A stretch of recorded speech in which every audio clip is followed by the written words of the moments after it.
This week in my devotional time, I was reflecting on the Sermon on the Mount, and there was a verse that just really stood out to me, and that was in Matthew 5, where Jesus says that we are the light of the world.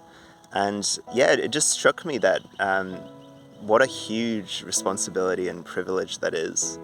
To be called the light of the world, to have been given Christ's light, it's just amazing so I was just reflecting on the gospel and just what Christ has done for us, and just the amazing blessing it is just to be a Christian, to have been saved by His grace, to have been given His light, to be united to Him, and because He also says He is the light of the world.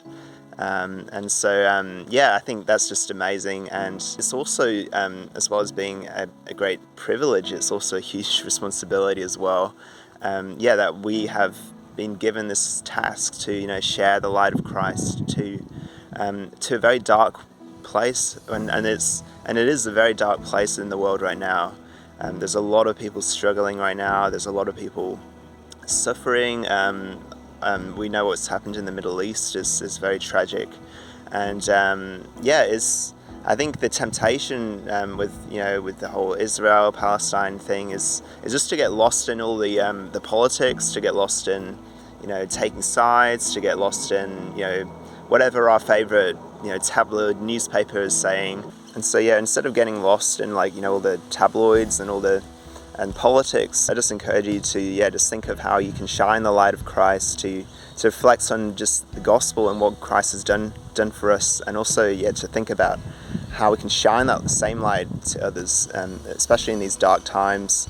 If you have the resources to give to those in need right now, there's plenty of Christian ministries doing really awesome work in the Middle East. And something that I think we can all do, though, even if we don't have the money, is to be praying right now. And God actually commands us to pray for the peace in Jerusalem.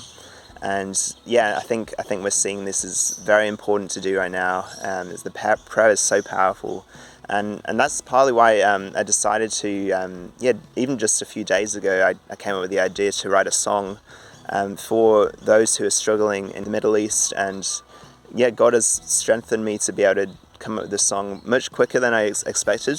I really want to shine the light of Christ to those who are suffering, those who are grieving in that region, and I think a song can be a very powerful way of ministering to those people and ministering to others as well.